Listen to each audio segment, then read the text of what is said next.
Mãos à obra, petroleiros! Hoje vamos pegar carona no combustível que move o mundo. Nesta aula eu explico a economia do carbono, baseada no petróleo, o óleo que lubrifica as engrenagens da atividade econômica e às vezes emperra a diplomacia. Por que esse recurso muda a história dos países?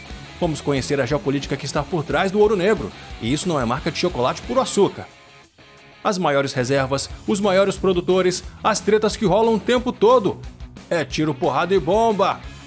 Então fica comigo que eu te mostro o mapa da mina, mas não é aquela mina que tu tá afim não, playboy. Já deixa seu like e se inscreve, porque a perfuração vai começar. Drill, baby! Drill! Apesar dos crescentes investimentos em energias limpas e dos compromissos climáticos internacionais, a matriz energética mundial ainda é mais de 80% composta de fontes fósseis, as quais emitem dióxido de carbono, metano e óxido nitroso, os gases de efeito estufa. Embora em constante diminuição percentual, o petróleo continua encabeçando as fontes fósseis, respondendo por mais de 30% de toda a geração de energia útil no planeta. Este e os outros hidrocarbonetos são formados e encontrados em terrenos sedimentares, localizados, em sua maioria, no hemisfério norte. Origem e utilidade do petróleo.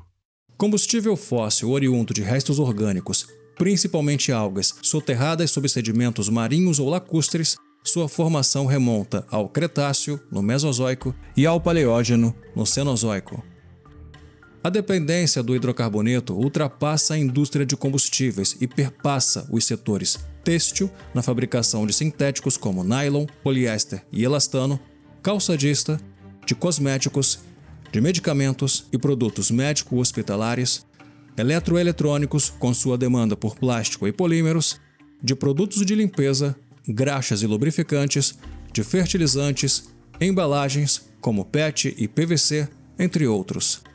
Aproximadamente de 4 a 5% da eletricidade no mundo é gerada em termoelétricas alimentadas por derivados de petróleo, como óleo diesel. Um percentual pequeno, mas com impacto desproporcional em custo e emissões. Já no sistema de transporte mundial, mais de 90% da energia provém de derivados de petróleo. Isso inclui gasolina, diesel, querosene de aviação e óleo combustível. Esse domínio faz do transporte o maior consumidor de petróleo, responsável por aproximadamente 2/3 do seu consumo global. A concentração geográfica das reservas de petróleo cria dependências estratégicas significativas. Com mais de 300 bilhões de barris, a Venezuela detém as maiores reservas mundiais, seguida da Arábia Saudita, com reservas de aproximadamente 250 bilhões de barris. O petróleo venezuelano, no entanto, é predominantemente pesado e extrapesado, exigindo processos de extração e refino mais complexos e caros, ao contrário do petróleo saudita, que é mais leve e de menor custo para processar. Uma coisa é dispor das reservas, e outra é deter os meios técnicos de exploração. Neste ponto, o maior produtor mundial são os Estados Unidos, líder absoluto desde 2012, com produção concentrada no petróleo de xisto extraído do folhelho, especialmente no Texas e Novo México. A revolução do fracking permitiu ao país atingir níveis recordes de produção, ultrapassando 15 milhões de barris por dia. Porém, há um custo de produção elevado, que ultrapassa os $50 por barril. O governo Trump, neste ano de 2025, vem implementando políticas de maior abertura a licenças de perfuração e menos restrições ambientais, que estão tendo impacto direto na curva de produção norte-americana. Com 11 milhões de barris por dia, a Arábia Saudita vem em segundo lugar, seguida de perto pela Rússia. O Brasil é apenas o 8º nessa lista, com 4 milhões de barris por dia, com a produção offshore concentrada no pré-sal. Mesmo com a exploração em águas ultraprofundas, a Petrobras conseguiu baratear o custo de produção de petróleo, que fica abaixo dos $10, competindo até mesmo com a Arábia Saudita, cuja exploração é terrestre e de fácil acesso. Entretanto, em termos de reservas, as brasileiras giram em torno de 12 a 16 bilhões de barris. Daí o motivo da pressão política pela licença ambiental concedida pelo IBAMA, sem a qual a Petrobras não pode iniciar as explorações da região da Foz do Amazonas, a chamada margem equatorial. Estima-se que essas reservas contenham 30 bilhões de barris de óleo equivalente, que, se confirmadas, colocariam o Brasil entre os top 10. No parecer técnico do IBAMA, a Petrobras apresentou insuficiência de dados para garantir a segurança ambiental. E você, se fosse presidente, investiria em energia limpa ou ia cair para dentro da margem equatorial? Responde aí. Quanto à importação, China é disparada a maior compradora, com mais de 11 milhões de barris por dia. Ela é seguida de longe por Índia e Japão. No atual cenário de sanções dos Estados Unidos e da União Europeia contra Moscou, que fez o petróleo russo entrar em promoção, China e Índia são um dos poucos países que abertamente ainda importam a commodity e seus derivados da Rússia. A China importa 2 milhões de barris por dia e a Índia 1,5 milhão. A aliança Rússia-China prevê acordos de longo prazo para fornecimento de petróleo e gás via oleodutos, como a Força da Sibéria, e negociações feitas em yuans. Contra os chineses, os americanos já estão em guerra fiscal declarada por outras razões, mas em relação à postura da Índia, considerada um aliado, de continuar comprando petróleo russo, mesmo sob pressão e ameaças de sanções dos Estados Unidos, o resultado tem sido a escalada de tensões diplomáticas e comerciais. O governo americano impôs tarifas adicionais sobre produtos indianos e ameaçou penalidades. A Rússia, por sua vez, reforçou descontos ao petróleo vendido à Índia e condenou as ameaças americanas. O Brasil também foi às compras, se tornando o segundo maior comprador mundial de diesel russo em 2025, com o produto representando cerca de 39% do diesel importado pelo país. Mas mesmo apesar dos bloqueios do bloco europeu, algumas nações europeias da OTAN, principalmente Turquia, e mercados emergentes continuam negociando com os russos volumes menores, frequentemente por meio da chamada frota fantasma, navios e contratos triangulados para mascarar a origem russa. Os Estados Unidos, que até bem pouco ocupavam o segundo lugar como maior importador, embora continuem importando milhões de barris, perderam a posição por terem se tornado também exportadores de milhões de barris.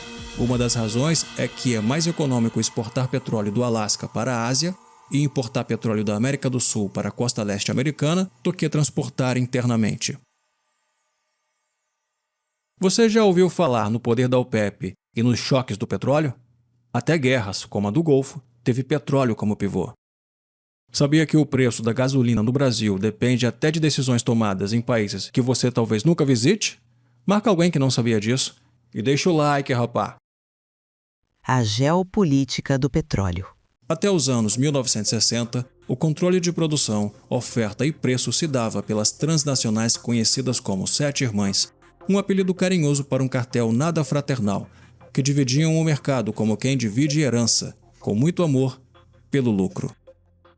Pós 1960, o controle passa à OPEP, cartel de 12 países, metade deles no Oriente Médio, liderados pela Arábia Saudita.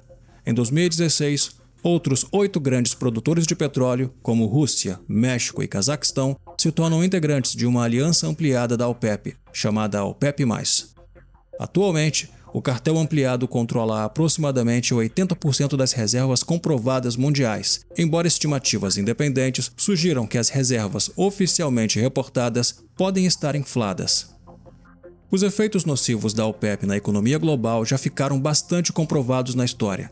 Em 1973, quando, em apoio à causa palestina, Egito e Síria atacaram Israel, que recebe suporte ocidental, a OPEP, liderada por países árabes, declara embargo petrolífero contra as potências ocidentais.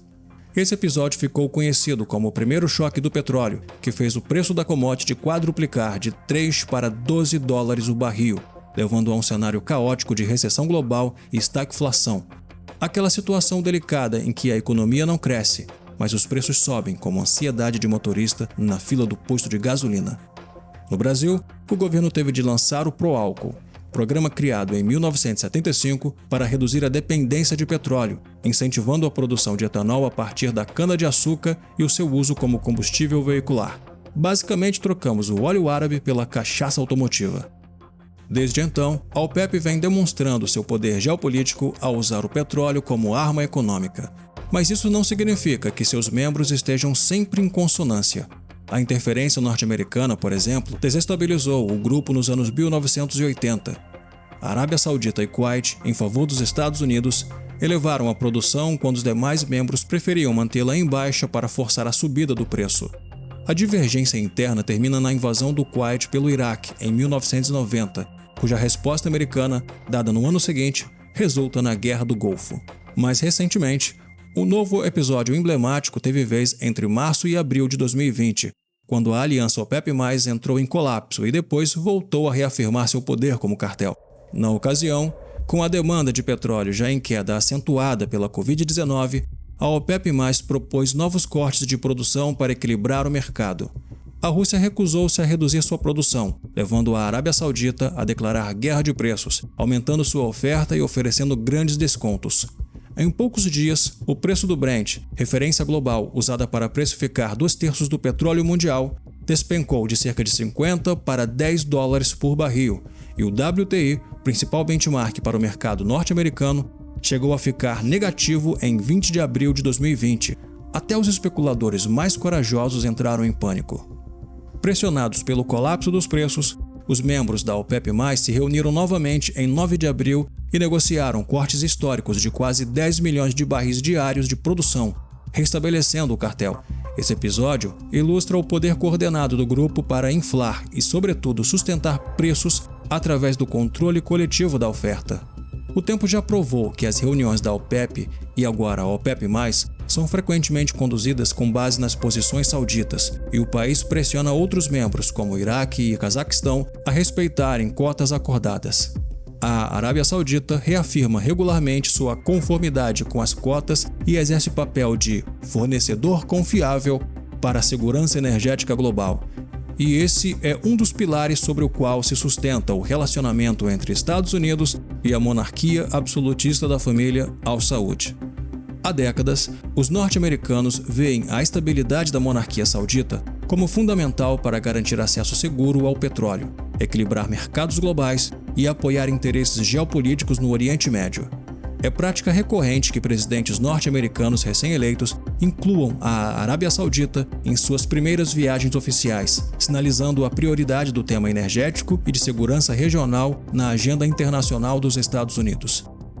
Apesar de denúncias recorrentes sobre violações de direitos humanos por parte do governo saudita, inclusive casos emblemáticos como o assassinato do jornalista Jamal Khashoggi, o governo dos Estados Unidos raramente adota sanções severas contra o país.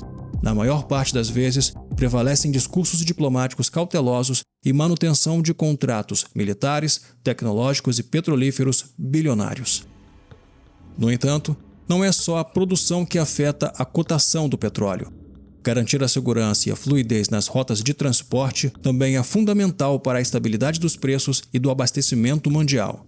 Entre Omã e Irã, há o Estreito de Hormuz, por onde 20% do petróleo mundial é escoado, incluindo exportações da Arábia Saudita, Emirados Árabes Unidos e Iraque.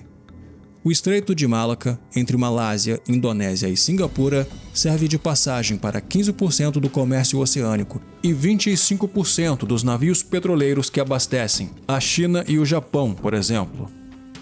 Entre novembro e dezembro de 2023, ataques de rebeldes Houthis no Mar Vermelho, especialmente na rota que passa pelo Estreito de Bab el-Mandeb e Canal de Suez, provocaram alta imediata de cerca de 2 a 4 dólares por barril nos preços do Brent e do WTI devido ao risco de interrupção de 8 a 10% das exportações marítimas de óleo bruto.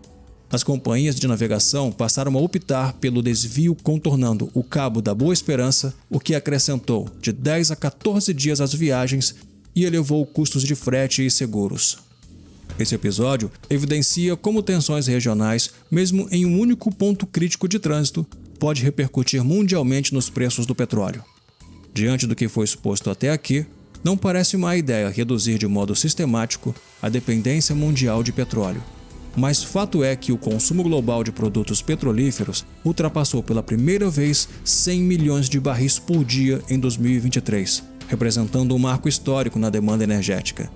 Este crescimento foi impulsionado principalmente pelo fim das políticas de Covid-0 na China e pela recuperação do setor de aviação. Devemos ter em mente que a produção e o consumo de petróleo geram externalidades ambientais além das emissões de CO2 equivalente. Derrames e vazamentos põem em risco a vida aquática e a proteção de lençóis freáticos. Aumento da incidência da chuva ácida e de partículas finas que suscitam doenças respiratórias, riscos sísmicos, perda de biodiversidade e contaminação de longo prazo, para citar apenas alguns exemplos, reverberam em múltiplos setores, como saúde pública, pesca, agricultura e turismo, e requerem políticas rigorosas de prevenção, monitoramento e remediação para minimizar danos irreversíveis ao meio ambiente. Os governos estão fazendo a lição de casa ou pressionando para afrouxar a legislação ambiental e assim extrair o máximo das reservas fósseis, mesmo que a um alto custo para o ambiente, as comunidades tradicionais e a sociedade como um todo, a médio e longo prazo. E você, como cidadão e consumidor, tem feito escolhas conscientes em favor da descarbonização da economia? Do trajeto ao trabalho, à economia de energia residencial, dos hábitos de consumo às escolhas políticas, cada pessoa pode contribuir para a transição energética e reduzir a dependência do petróleo. A soma de pequenas mudanças gera um impacto coletivo capaz de transformar padrões de produção e demanda energética. É hora de encarar os fatos e pensar em indicadores além do PIB. Qualidade de vida, bem-estar e resiliência são os combustíveis certos para um presente e um futuro mais sustentável.